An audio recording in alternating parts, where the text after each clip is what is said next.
So I'm a big fan of the why behind things so that we can understand why we do procedures better. So the first thing is in this partial power off, and it's identical stuff in our secure checklist, it tells us to make sure that the APU door is closed and that RPM is at 0.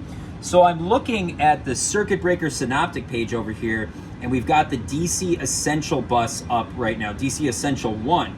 And you see one of the things, the third from the bottom, is APU inlet door power. So if I just shut the APU down and then turn the battery masters off right away, nothing is powering the APU inlet door power.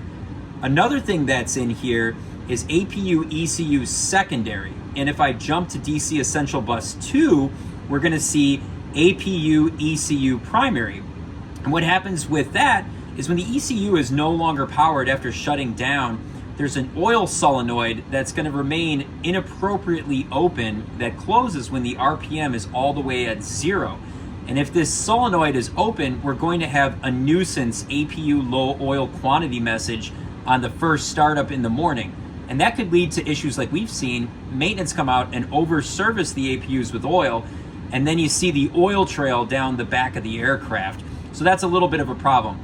I'm in the simulator and I'd love to simulate this for you, but the airplane powers up too slowly.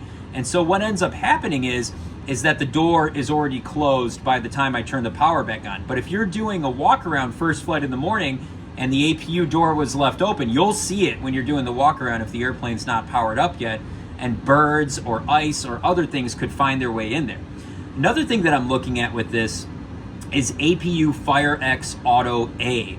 And on the DC Essential 2, we're going to see APU FireX Auto B. And so what this is that, you think about systems-wise, how does it work if the APU catches on fire? If the APU catches on fire, what's going to happen is the APU is automatically going to shut down in the instant the fire is caught. And then the second thing that happens is a 10-second timer initiates. And after 10 seconds expire, a power signal comes to fire the squibs on the APU fire bottle. Guess where that signal comes from? APU FireX Auto A and B, which are on the DC Essential buses. Now, I'm going to take a look and show you what our electrical synoptic page looks like right now. So if we take a look at the electrical synoptic page, we see DC Essential 1 and 2 are powered, but look where that power is coming from. It's routed up through the TRUs being powered right now. Through AC Bus 1 and AC Bus 2, we see power going to DC Essential 1 and 2 via those TRUs. Notice the batteries are currently white. When the batteries are selected to auto, they go green. And what happens is they're now armed to power DC Essential 1 and 2 if they're the sole source of power for them. But with them selected off like this, they're white.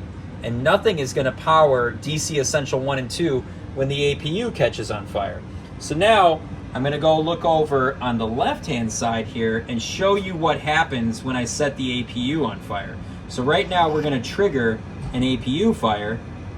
There's the APU fire that's occurring. We got the volume down in here so we don't have the noise occurring. Look at that. Everything goes dark. Let's go for a couple of seconds here because 10 seconds later, we're supposed to have the APU bottle blown. Now I'm turning the power back on the airplane, and let's see what occurs. Look at ICAS is where I want your eyes to go as the lights come on. APU fire is still there. And we don't see an APU bottle low message yet or bottle fail because the bottle has not yet discharged. I see APU shutdown in the cyan messages because it's done that. There it is. That 10 seconds just expired. The bottle's fully discharged and the APU bottle fail caution message just popped up.